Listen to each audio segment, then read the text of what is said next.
Level up from your defensive mindset. Cutting bad habits are not enough to see success. Winners win because they actively pursue winning. Winners don't win just by not losing. Now, winners do avoid losing as much as possible, but that isn't where their focus is. When Lionel Messi is taking a shot, he isn't thinking about how important it is that he doesn't miss. He's thinking about how important it is that he does score. He isn't looking 10 feet above the goal thinking, I better not put the ball there. He has his eyes on the prize. He has an attacker's offensive mindset.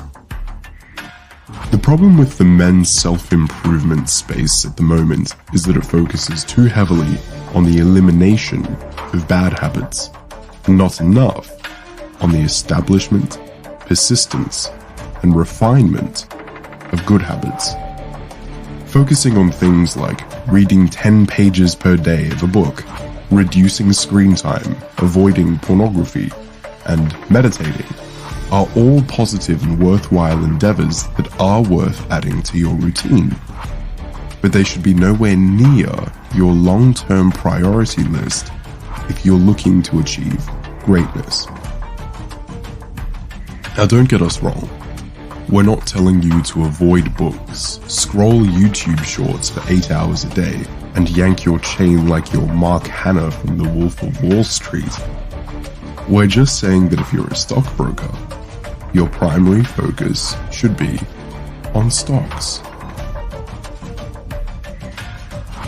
So many modern men will easily forgive themselves for taking a day off at the gym or going easy on a work day. Yet they'll absolutely freak out if they relapse on their 12th day of NoFap or take a warm shower. Get your priorities straight.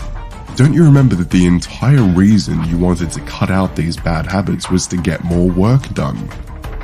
So, if you cut out on the bad habits, but don't get more work done, you're failing.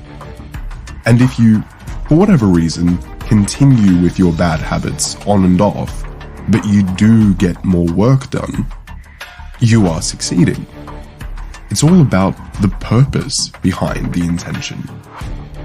Don't let it ruin your entire day if you leave for work without remembering to make your bed, or you didn't have enough time to meditate this morning.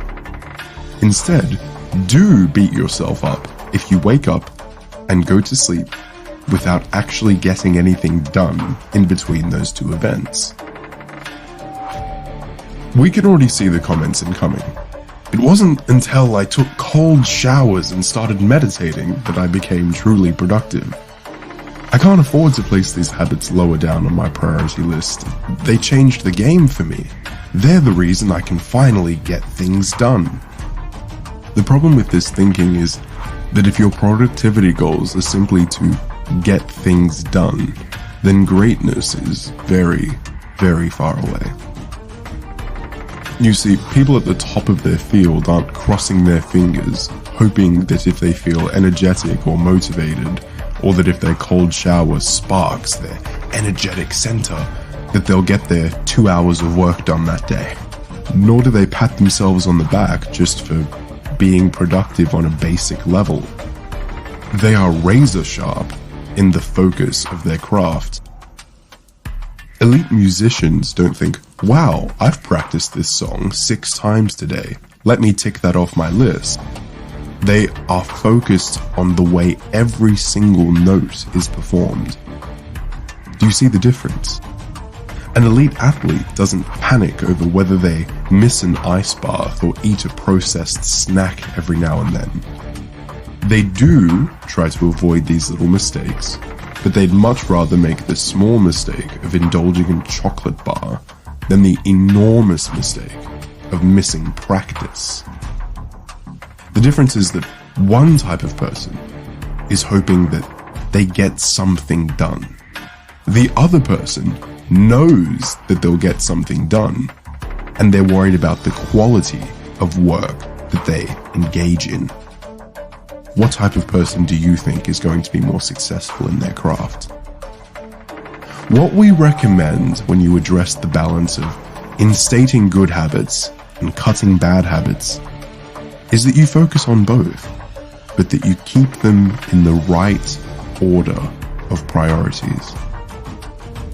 Be a lot more forgiving of yourself if you wake up late or have a shower with some heat in it than if you engage in low quality work or go an entire week without moving forward in your skill set.